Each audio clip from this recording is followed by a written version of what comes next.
Salut tout le monde. Euh, bon, toute nouvelle compétition qui commence. C'est les huitièmes de finale. Aujourd'hui, moi et le frérot, on va vous donner donc nos pronostics pour les huitièmes de finale, les huit affiches.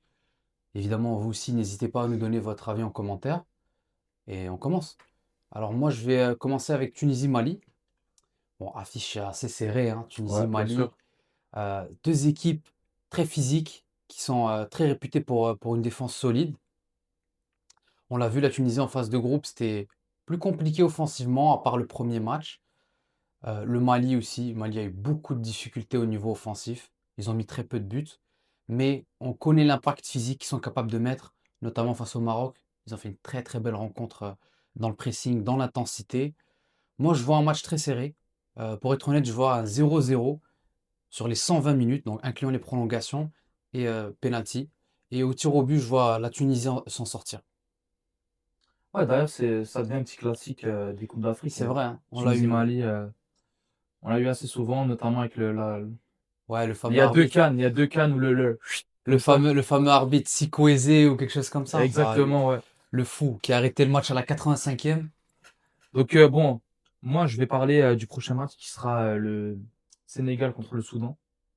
Donc là, je pense, affiche déjà beaucoup plus déséquilibré, à mon avis. Bon, le Soudan qui n'a pas fait vraiment une phase de poule catastrophique. Voilà, ils ont fini quand même troisième. Donc, voilà, moi, je vois un match, voilà, c'est à sens unique de la part du Sénégal, une qualification assez simple. Moi, je dirais un petit 3-0, voilà, pour le Sénégal qui vraiment, je dirais, ont un peu de chance au niveau du tirage.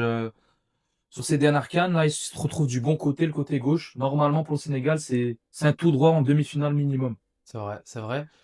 Après, pour rajouter un mot sur le Soudan, c'est vrai que ouais, c'est une équipe assez faible, même si voilà, ils se sont débrouillés. C'est une équipe en vrai qui pose pas le bus quand même. Je trouve qu'ils ouvrent Non, quand même non, le jeu. voilà, ils tentent. Ils essayent un peu de regarder l'adversaire dans les yeux, Ouais, ce qui peut donc faire en sorte qu'ils prennent beaucoup de buts, comme face à l'Algérie notamment. exactement. Mais non, je suis assez d'accord avec toi. Le Sénégal devrait emporter assez facilement ce match. Ensuite, moi, je vais enchaîner avec l'autre affiche qui est Égypte-Bénin. Euh, L'Égypte qui, pour sa part, je trouve, n'a pas été aussi impressionnant que d'habitude au niveau des phases de poule. Tu sais, ils ont compté vraiment sur un Salah quand même clutch qui va un petit peu marquer des pénaux, des buts un peu de dernière minute pour les sauver. Mais voilà, ça reste quand même l'Égypte. On sait que voilà, ils ont une grosse force de caractère dans cette compétition. C'est un peu leur compétition. C'est l'équipe qui en a gagné le plus dans l'histoire. Donc voilà, ça va toujours être une équipe dangereuse. Pour sa part, le Bénin, je trouve que c'est une équipe qui n'a pas fait une honte au niveau des phases de poule. C'était une équipe Non, ça va. respectable quand Ouais, même, ouais. ouais. Surtout le premier match face à la RDC, ils ont vraiment posé beaucoup de difficultés à la RDC. On rappelle même le petit scandale, hein. Ils se sont fait voler un penalty Ouais, avec c'est vrai. toute l'histoire où la VAR fonctionnait pas, etc. Donc voilà, je pense que le Bénin va poser une certaine adversité à l'Égypte, mais je vois quand même l'Égypte s'en sortir avec un petit 2-1. Match assez Ok. serré, Donc, 2-1, je pense. 2-1. prochaine affiche, on a un beau Côte d'Ivoire-Burkina. Ah, serré ça. Ouais, affiche assez serrée. Côte d'Ivoire qui ont fini premier de leur groupe. Bon, Sur la création offensive, je trouve que le Burkina Faso a quand même beaucoup de défauts. Je trouve vraiment qu'il y a un manque de lien entre le milieu de terrain et l'attaque. mhm, Et ça peut leur porter préjudice, à mon avis. C'est pour ok. ça, justement, que je vois la Côte d'Ivoire gagner ce match sur le même score, Ouais. 1-0. Non, ça s'entend. En fait, en vrai, c'est ce que la logique veut. Mhm. Que la Côte d'Ivoire passe, je pense que c'est l'équipe favori sur ce match. Des fois, un petit peu brouillon également, mais bon, on sait que la Côte d'Ivoire ont de très grosses individualités, notamment Ouais. offensivement. Amad Diallo, super joueur. Ouais, belle canne, ça part en ce moment, Ouais. honnêtement. Et le Burkina, bon, qui a fini deuxième du groupe de l'Algérie. Voilà, défensivement super solide avec un Tapsoba, c'est Ouais, très bon joueur, lui. un gros frigo ce mec, Ouais, vraiment solide. exceptionnel. Voilà, moi je vois un match également assez serré. Et pourquoi pas, petite surprise. Voilà, là Petite surprise, je ok. me mouille un petit peu. Je dirais que le Burkina va passer en quart de finale. Voilà, je pense que c'est une équipe assez sous-estimée. Ok. Je pronostiquerai une victoire courte 1-0 de la En- part des Burkinabés.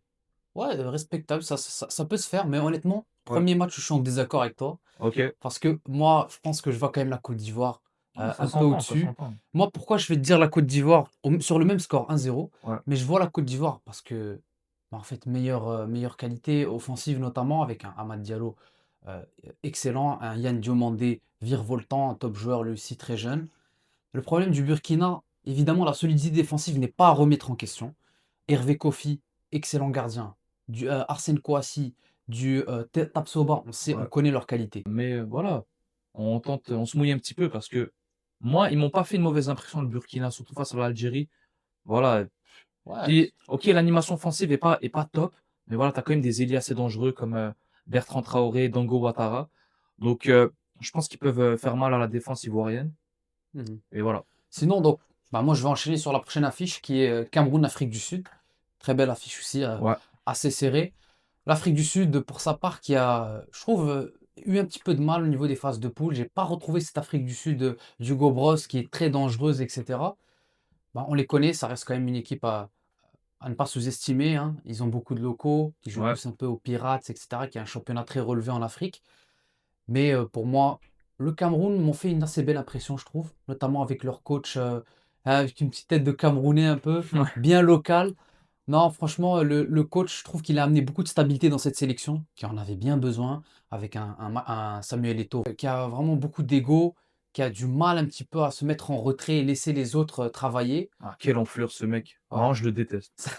Ah, Samuel Eto'o, en tant que dirigeant, en tout cas, une horreur. on a découvert un certain personnage. Alors, le prono que je vois, c'est un 2-1 pour le Cameroun, honnêtement. Je pense qu'ils ont les qualités pour faire le travail. Ah, je suis assez d'accord. Bon, par contre, je suis un peu moins enthousiaste par rapport à toi, enfin, concernant le Cameroun. Voilà, ils m'ont pas fait la meilleure impression en phase de poule. Ok, ouais. Pour moi, c'était assez brouillon, face à la Côte d'Ivoire, et même, Bryan Mbeumo qui est censé être, leur leader offensif pour moi, voilà, il peine encore à rentrer dans sa compétition. C'est vrai. Donc, mais voilà, je pense que le Cameroun est quand même une équipe, voilà, assez expérimentée. Bah, ça reste un géant du continent Voilà, africain, géant ça. du le continent entre Le guillemets, mais bon, continent, ouais. j'irai pas jusque-là. Voilà, je te rejoins là-dessus, je dirais aussi une victoire 2-1. Parfait. Bah, les gars, sinon on arrive à le match. Voilà. Le Maroc, les gars, qui va jouer la Tanzanie. Je pense qu'on a été assez gâtés au niveau du tirage. Ouais, ouais, Ça normalement, va. c'est un tout droit.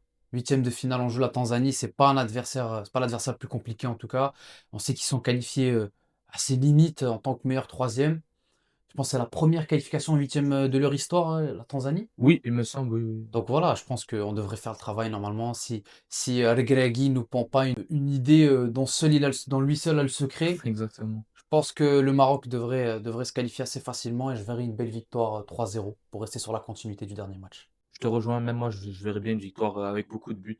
Un 3 ou 4-0 de la part des Marocains pour, assurer leur statut de en tout cas, d'un des grands favoris. C'est ça, c'est ça. Voilà. On espère. Bon, moi, je vais parler des 2 dernières affiches. On va commencer par le Nigeria contre, le Mozambique. Donc voilà, le Nigeria qui, une des 2 seules équipes à finir, avec 9 points, un 3 sur 3. C'est vrai. Bon voilà, le Nigeria, phase de poule, assez impressionnante, notamment sur l'aspect offensif. Voilà, il marque beaucoup de buts. Le duo de choc, Ademola Lookman et Osimhen, franchement, Ah, ils sont impressionnants ces ah deux-là. ouais, ouais, c'est assez dangereux. Même au milieu de terrain, tu as des, joueurs d'expérience de première ligue, les Iwobi, les Ndidi et cetera. Onyeka, enfin c'est solide, c'est Onyeka, solide. voilà, franchement une équipe, très, très bien rodée. Moi, ils me font peur, hein. Franchement, Surtout leur coach, sans oublier. ouais, Eric Schell, très ouais, très bon entraîneur. ouais. Donc, Mozambique, quant à eux, voilà, pas ridicule du tout. Ils étaient dans une poule assez compliquée avec, le Gabon, le Cameroun et la Côte d'Ivoire. Voilà, C'est on vrai. les a vus, ils sont capables de mettre des buts. Ils sont capables, hein, ils sont Voilà, ils en ont capables. mis 2 à la Côte d'Ivoire avant de se faire, remonter. Ils en ont mis, 2 au Gabon, 3 au Gabon, 3 au pardon, Gabon, ouais. exactement. Ils ont tenu tête au Cameroun. Donc voilà, équipe à ne pas sous-estimer encore une fois. Je pense qu'ils voilà, ils feront leur match. Mais évidemment, je partirai, également sur, le Nigeria qui, sont impressionnants. Mhm. Voilà, je verrai un match avec beaucoup de buts. Un 3-1, les 2 équipes marquent, voilà et le Nigeria qui continue encore une fois jusqu'en quart de finale. Ouais, je te rejoins énormément sur celui-là. Honnêtement, je dirais 3-1 comme toi. Je pense que le Mozambique va pas faire mauvaise figure dans ce match, mais que le Nigeria sera juste trop puissant avec leur assise au milieu de terrain et ce duo de choc devant. Ouais, Je pense qu'ils feront le travail. donc là, on va terminer sur, le main event les gars. Ouais. Le plus gros match de ces poules, Le gros match, ouais. de ces huitièmes pardon. Voilà, pour moi qui était une potentielle demi-finale avant l'heure. Donc la RDC contre, l'Algérie. Voilà, match, électrique. Donc, franchement, l'Algérie, voilà, on fait une phase de poule très, très satisfaisante. Mhm. Un 3/3, deuxième équipe à le faire.